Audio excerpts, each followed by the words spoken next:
आपदामपहर्तारं दातारं सर्वसम्पदानं लोकाभिरामं श्रीरामं भूयो भूयो नमाम्यहम्। रामाय रामभद्राय रामचन्द्राय वेदसे रघुनाथाय नाथाय सीताया पतये नमः। नीलाम्बुजश्यामलकोमलाङ्गं सीतासमारोपितवामभागम् पाणौ महासायगिचारिचापं नमामि रामं रघुवंशनाथम्। पवनतनयसङ्कटहरणं मङ्गलमूर्तिरूप रामलखन सीता सहिता हृदय बसहु सुरभू सियावर रामचंद्र की जय। पवन सुत हनुमान की जय। उमापति महादेव की जय।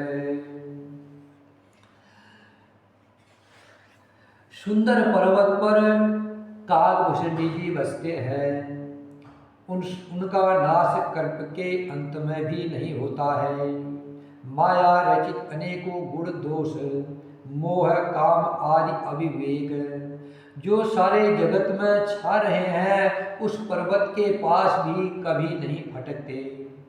वहाँ बसकर जिस प्रकार वह काक हरि को भजता है, हे उमा उसे प्रेम सहित सुनो। वह पीपल के वृक्ष के नीचे ध्यान धरता है, पाकर के नीचे जप यज्ञ करता है, आम की छाया में मानसिक पूजा करता है। श्री हरि के भजन को छोड़कर उसे दूसरा कोई काम नहीं है। बरगद के नीचे वह श्री हरि की कथाओं के प्रसंग कहता है। वहाँ अनेकों पक्षी आते हैं और कथा सुनते हैं। वह विचित्र रामचंद्र को अनेकों प्रकार से प्रेम सहित आदर पूर्वक गान करता है। सब निर्मल बुद्धि वाले हंस जो सदा उस तालाब पर बसते हैं उसे सुनते हैं। जब मैंने वहाँ जाकर यह दृश्य देखा तब मेरे हृदय में विशेष आनंद उत्पन्न हुआ। तब मैंने हंस का शरीर धारण कर कुछ समय वहाँ निवास किया और श्री रघुनाथ जी के गुरु को आदर सहित सुनकर फिर कैलाश को लौट आया। हे गिरिजे, मैंने वह सब इतिहास कहा कि जिस समय मैं काकभूषणी जी के पास गया था। अब वह कथा सुनो जिस कारण से पक्षी कुल के ध्वजा गरुड़ जी उस काक के पास गए थे। जब श्री रघुनाथ जी ने ऐसी रणलीला की जिस लीला का स्मरण करने से मुझे लज्जा होती है, मेघनाथ के हाथों अपने को बधा लिया। तब नारद मुनि ने गरुड़ को भेजा। सर्पों के भक्षक गरुड़ जी बंधन काट कर गए। तब उनके हृदय में बड़ा भारी विषाद उत्पन्न हुआ। प्रभु के बंधन को स्मरण करके सर्पों के शत्रु गरुड़ जी बहुत प्रकार से विचार करने लगे। जो व्यापक विकार रहित वाणी के पति और माया मोह से परे ब्रह्म परमेश्वर है। मैंने सुना था कि जगत में उन्हीं का अवतार है, पर मैंने उस अवतार का प्रभाव कुछ भी नहीं देखा। जिनका नाम जप कर मनुष्य संसार के बंधन से छूट जाते हैं, उन्हीं राम को एक तुच्छ राक्षस ने नागपाश से बांध लिया। गरुड़ जी ने अनेकों प्रकार से अपने मन को समझाया, पर उन्हें ज्ञान नहीं हुआ। हृदय में भ्रम और भी अधिक छा गया। संदेह जनित दुख से दुखी होकर मन में कुतर्क बढ़ाकर वे तुम्हारी ही भांति मोहवश हो गए। व्याकुल होकर वे देवर्षि नारद जी के पास गए और मन में जो संदेह था वह उनसे कहा। उसे सुनकर नारद को अत्यंत दया आई। उन्होंने कहा, हे गरुड़, सुनिए, श्री राम जी की माया बड़ी ही बलवती है, जो ज्ञानियों के चित्त को भी भली भांति हरण कर लेती है और उनके मन में जबरदस्ती बड़ा भारी मोह उत्पन्न कर देती है, तथा जिसने मुझको भी बहुत बार नचाया है, हे पक्षीराज, वही माया आपको भी व्याप्त गई है।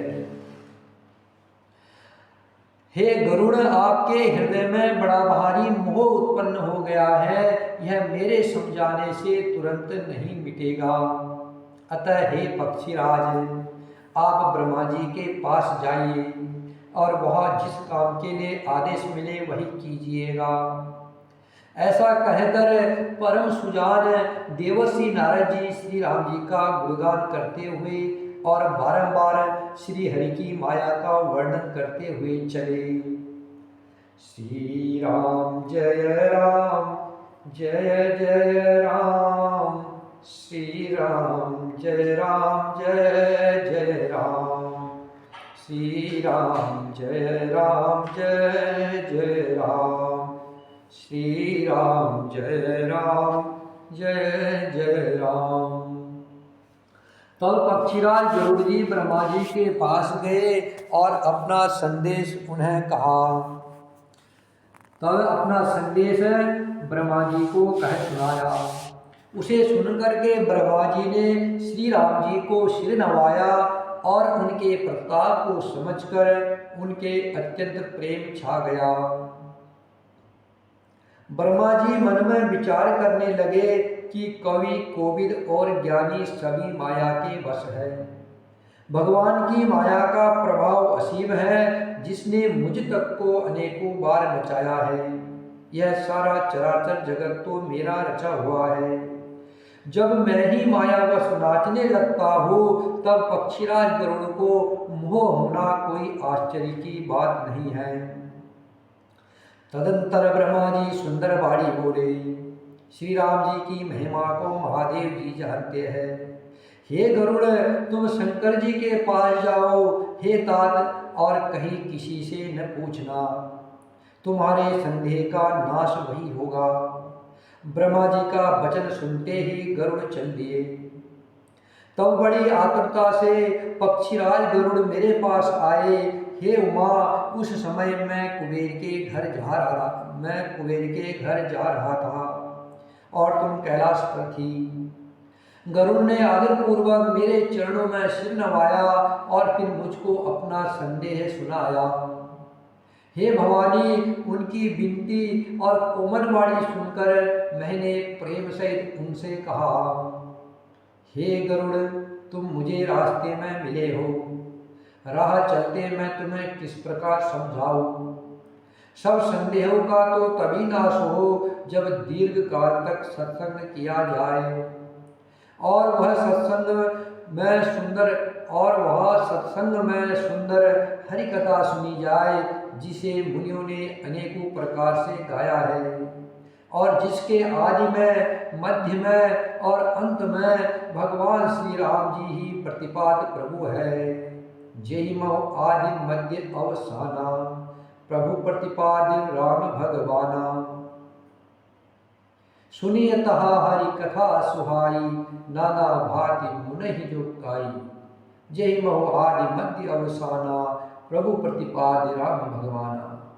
और वह सत्संग में सुंदर हरि कथा सुनी जाए, जिसे मुनियों ने अनेकों प्रकार से गाया है और जिसके आदि में, मध्य में और अंत में भगवान श्री रामचंद्र जी ही प्रतिपादित प्रभु है। हे भाई, जहाँ प्रतिदिन हरि कथा होती है, तुमको मैं वही भेजता हूँ। तुम जाकर के उसे सुनो। उसे सुनते ही तुम्हारा सब संदेह दूर हो जाएगा और तुम्हें श्री राम जी के चरणों में अत्यंत प्रेम होगा। सत्संग के बिना हरि की कथा सुनने को नहीं मिलती है, उसके बिना मोह नहीं भागता है। सत्संग के बिना भगवान की कथा नहीं सुनने को मिलेगी और बिना कथा की मोह नहीं भागता है और मोह के गए बिना श्री राम जी के चरणों में अचल प्रेम नहीं होता। बिना प्रेम के केवल योग तप ज्ञान और वैराग्य आदि के करने से श्री रघुनाथ जी नहीं मिलते। अतः तुम सत्संग के लिए वहां जाओ जहां उत्तर दिशा में एक सुंदर नील पर्वत है, वहां परम सुशील कालभूषण जी रहते हैं। वे राम भक्ति के मार्ग में परम प्रवीण है, ज्ञानी हैं, गुरु के धाम हैं और बहुत समय से है। वे निरंतर श्री राम जी की कथा कहते रहते हैं, जिसे भांति भांति के श्रेष्ठ पक्षी आदर सहित सुनते हैं। श्री राम जय राम जय जय राम, श्री राम जय जय राम, श्री राम जय जय राम, श्री राम जय जय राम, श्री राम जय जय राम। हे पक्षीराज गरुड़ जी, वहाँ जाकर के श्री हरि के गुरु समूह को सुनो। उनके सुनने से मोह से उत्पन्न तुम्हारा दुख दूर हो जाएगा। मैंने उसे जब सब समझाकर कहा तब वह मेरे चरणों में सिर नवाकर हर्षित होकर चला गया। हे उमा, मैंने उसको इसलिए नहीं समझाया कि मैं श्री रघुनाथ जी की कृपा से उसका मर्म भेद पा गया था। उसने कभी अभिमान किया होगा, जिसको कृपा निदान श्री राम जी नष्ट करना चाहते हैं। फिर कुछ इस कारण भी मैंने उसको अपने पास नहीं रखा कि पक्षी पक्षी की ही बोली समझते हैं। हे भवानी, प्रभु की माया बड़ी ही बलवती है, ऐसा कौन ज्ञानी है जिसे वह न मोह ले। जो ज्ञानियों में और भक्तों में शिरोमणि है एवं त्रिभुवनपति भगवान के वाहन है, उन गरुड़ को भी माया ने मोह लिया है। फिर भी नीच मनुष्य मूर्खतावश घमंड किया करते हैं। यह माया जब शिवजी और ब्रह्मा जी को भी मोह लेती है, तब दूसरा बेचारा क्या चीज है। मन में ऐसा जानकर ही मुनि लोग उस माया के स्वामी भगवान का नित्य भजन करते हैं। गरुड़ जी वहां गए जहाँ निर्वाध बुद्धि और पूर्ण भक्ति वाले कालभूषण जी बसते थे।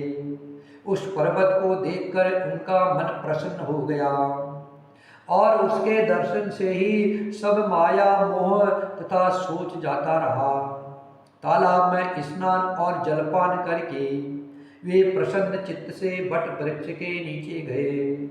वहाँ श्री राम जी के सुंदर चरित्र सुनने के लिए बूढ़े बूढ़े पक्षी आए हुए थे। कालभूषण जी कथा आरंभ करना ही चाहते थे कि उसी समय पक्षीराज गरुड़ जी वहाँ जा पहुँचे। पक्षियों के राजा गरुड़ जी को आते देख करके कालभूषण जी सहित सारा पक्षी समाज हर्षित हो गया। उन्होंने पक्षीराज गरुड़ जी का बहुत ही आदर सत्कार किया और कुशल पूछकर बैठने के लिए सुंदर आसन दिया। फिर प्रेम सहित पूजा करके कालभूषण जी मधुर वचन बोले। हे नाथ, हे पक्षीराज, आपके दर्शन से मैं कृतार्थ हो गया। आप जो आज्ञा दे मैं अब वही करूं। हे प्रभु, आप किस कार्य के लिए आए हैं? पक्षीराज गरुड़ जी ने कोमल वचन कहे, आप तो सदा ही कृतार्थ रूप है, जिनकी बड़ाई स्वयं महादेव जी ने आदर पूर्वक अपने श्री मुख से की है। हे तात सुनिए, मैं जिस कारण से आया था वह सब कार्य तो यहाँ आते ही पूरा हो गया। फिर आपके दर्शन भी प्राप्त हो गए। आपका परम पवित्र आश्रम देखकर ही मेरा मोह, संदेह और अनेक प्रकार के भ्रम सब जाते रहे। अब हे तात, आप मुझे श्री राम जी की अत्यंत पवित्र करने वाली, सदा सुख देने वाली और दुख समूह का नाश करने वाली कथा आदर सहित सुनाइए। हे प्रभु, मैं बार बार आपसे यही विनती करता हूँ। गरुड़ जी की विनम्र, सरल, सुंदर, प्रेम युक्त, सुखप्रद और अत्यंत पवित्र वाणी सुनते ही भूषणी जी के मन में परम उत्साह हुआ और वे श्री रघुनाथ जी के गुरु की कथा कहने लगे। हे भवानी, पहले तो उन्होंने बड़े ही प्रेम से रामचरितमानस सरोवर का रूपक समझा कर कहा, फिर नारद जी का अपार मोह है और फिर रावण का अवतार कहा। श्री राम जय राम जय जय राम, श्री राम जय राम जय जय राम, श्री राम जय राम जय जय राम, श्री राम जय राम जय जय राम, श्री राम जय जय राम।